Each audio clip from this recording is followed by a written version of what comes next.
ఈ నెల 16న నారాయణ సేవా సంస్థాన ఉదయపూర్ ఆధ్వర్యంలో దివ్యాంగులకు ఉచిత నారాయణ లింబ్ కాలిపర్స్ ఫిట్మెంట్ శిబిరం నిర్వహిస్తున్నట్లు చెప్పారు. సంస్థాన్ ట్రస్ట్ డైరెక్టర్ దేవేంద్ర, ప్రతినిధి జస్మతాబాయ్ పటేల్. కింగ్కోటిలోని గార్డెన్ ఫంక్షన్ ప్యాలెస్లో ఈ శిబిరం నిర్వహిస్తున్నట్లు చెప్పారు. హైదర్గూడలో ఈ క్యాంపుకు సంబంధించిన పోస్టర్ను రిలీజ్ చేశారు. 39 ఏళ్లుగా దివ్యాంగుల కోసం ఈ క్యాంపు నిర్వహిస్తున్నట్లు చెప్పారు.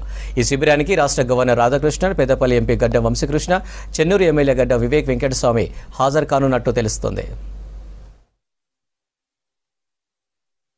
వాళ్ళ సంస్థ పెద్ద సంస్థ వాళ్ళు ఇక్కడ చాలా 16 జూన్కు చాలా పెద్ద ప్రోగ్రామ్ చేయబోతున్నారు. నారాయణ లిమ్స్ అండ్ కెలిఫోర్నియా ఫిట్నెస్ క్యాంప్ 16 వచ్చే సండే చాలా పెద్ద ప్రోగ్రామ్ చేస్తుంది. దీంట్లో అంతా వికలాంగ వాళ్ళకు కాళ్ళు ఇస్తారు, తర్వాత చేతులు ఇరిగితే చేతులు కూడా ఇస్తారు.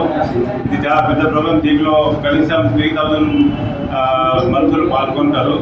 దీంట్లో మనం ఇచ్చేది నారాయణ సేవా లింక్ మనము 800 మందికి కన్ఫర్మ్ అయింది. వాళ్ళకి ఇది ఇస్తాము.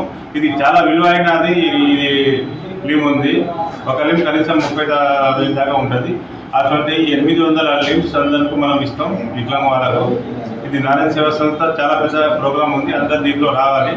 మనం లాస్ట్ టైము ఈడెన్ పార్క్ గార్డెన్లో రామ్కోట్ ఫిబ్రవరిలో ఇలా కొలత అందరికీ తీసుకున్నాము. కాళ్ళది, చేతులది, వికలాంగ వాళ్ళది. వాళ్ళ దాంట్లో 3000 మందిలో 800 మంది కన్ఫర్మ్ అయిపోయారు.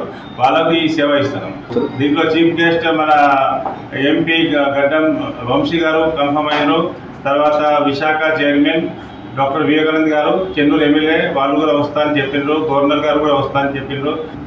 नारायण सेवा संस्थान मेरी और मैं संस्था की इसी भावना से यहाँ पर हैदराबाद में 2000 में नारायण सेवा संस्थान का कार्य शुरू किया और आदरणीय साधु मानव कैलाश जी के आशीर्वाद से आज ये संस्था इस मुकाम तक पहुँची है कि इसको कमल नारायण जी राठी ने एक भवन दान में दिया, जो कि संस्था के सद कार्यों के लिए उपयोग में लाया जा रहा है।